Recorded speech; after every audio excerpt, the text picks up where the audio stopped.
All the kilometers, all the sweat, all the hard work doesn't mean anything if you don't recover properly. This is a battle that I constantly face. I find it hard to understand whether I'm just being soft or I actually need my body to rest and recover. But I'm definitely getting a lot better at this. In the second week of the Melbourne Marathon prep, I avoided an injury that would have put me out the whole entire prep, and I also stopped a cold from happening last week when it was brewing. So I eliminated that, which would have put me out for like 1 to 2 weeks. So I'm definitely getting better at this, and I wanted to share my main tips on how I recover from all this prep and just every day-to-day life. So number 1, sleep is king. The lack of sleep can raise my heart rate anywhere from 10 beats upwards. It could also compromise me and actually make me prone to getting injuries, which happened in the past where I injured both my calves, the soleus muscles, and they strained, putting me out for a couple of weeks. And they could compromise my immune system as well. I noticed that I got a lot more sick in the last prep because I wasn't prioritizing my sleep.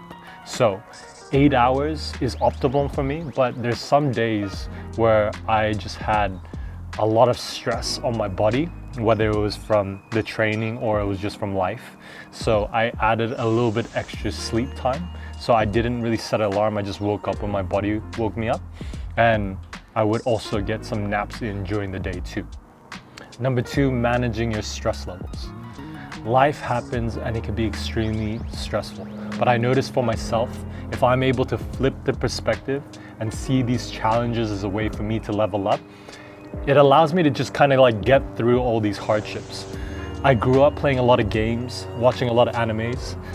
I still watch the animes, to be fair, but there's always a moment in the game or the anime where they have to face a boss or they have to overcome a challenge. And every single time they do that, they become a new person. They have new life skills. They have new tools to move them forward now. That's kind of the perspective shift that I've adopted with this marathon training and also life, where I find this situation hard right now. How do I get better? And then once I learn how to get better, I have those new tools now to move me forward within my life. But on top of the perspective shifts that I do these practical tips as well. So I do the Wim Hof breathing technique, which is on YouTube. It goes for about 10 minutes and it's free. And also I do journaling. So I'd like to just put out all my thoughts, all my stresses out onto paper, and then kind of like have a conversation with myself. This stresses me out, cool, how do we overcome this? And that's kind of how I approach it. So number 3, diet. With this one, I keep quite simple. I have my carbs, I have my proteins, and then I have sometimes veggies. Don't hate me, this is something I'm definitely still trying to work on right now. So I also try to get double my weight in protein. So I weigh 80 kilograms. So I try to get 160 grams of protein per day. And the supplements that I take on top of my diet are vitamin D, vitamin C, zinc, fish oil, and magnesium. So number 4 is stretching. I use this as a way for me to kind of unwind for the day, but a lot of people do it for recovery, right? So increasing the flexibility, allowing blood flow to go throughout the whole entire body. But yeah, for me, this is a habit that I started all the way back in 2020. But I've noticed this really helping my marathon training now as I've stepped it up a little bit. And the few things that I've learned that really improved my stretching game or my flexibility game is holding stretches for 2 minutes. So using a timer so you don't cheat, and noticing when I do those 2-minute stretches, I'm not straining, I'm not really pushing to hit the stretches. I'm holding it, feeling that really the tiny bit of strain, but then once I hit that, I try to relax. I try to breathe. I'm breathing in through my nose, out through my mouth, and then I'm consciously thinking that my body is relaxed. And then I find it a very comfortable spot. And it's actually improved my flexibility over the past 3 months now. And lastly, number 5 is massage. For me, I have foam rollers, I have spiky foam rollers, I have massage balls, I have massage guns, and these are really good, especially I get a lot of tightness within my calves and my traps, so I like to go over it myself quite regularly.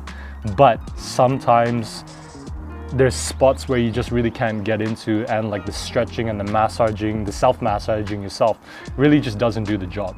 So I find that a real professional can really help. This is Ryan. He's been my friend for over 12 years, and he's a sports therapist, myotherapist, and I'll let him explain the benefits of getting treatments and massage. Done. So treatments of massage, man, there's so many benefits in the treatment of a massage. So I mainly do deep tissue massage, trigger point therapy, cupping, dry needling, things like that. But the benefits are massive for a lot of people, and I think it's very underestimated how much it can help the body, especially athletes, but also just regular people. So the benefits are, better blood flow, less inflammation, loosened muscles, and then in turn, better posture. So there's so many benefits. I can go on for days, but. And how often would you recommend, I guess, someone that's training for a marathon? How regular, or, what are the ways also to self-massage as well, Yeah. So self-massage, that's interesting. Yeah. Nah. So I would say, look, once every week, once every 2 weeks, especially leading up into the marathon, if possible. But if not, then, you can stretch it out to 2-3 weeks. Otherwise, doing things from home, such as foam rolling, stretching, certain strengthening exercises, with just resistance bands, that sort of stuff will help a lot. Rolling out the feet is a big one too. But yeah, I would say mainly stretching, foam rolling, that will definitely help. Awesome. So where can they find you? On Instagram, ryan.handsonhealth. That's the main one. Mm-hmm. Yeah. Awesome. So. .com. No, joking. No. Just ryan.handsonhealth, and that's it. Awesome. So we're gonna get a treatment now, and I'll see you at the end. So to summarize, number 1, get adequate amount of sleep. Number 2, try to lower your stress levels. Number 3, have a good amount of diet with the right amount of protein. Number 4, stretch.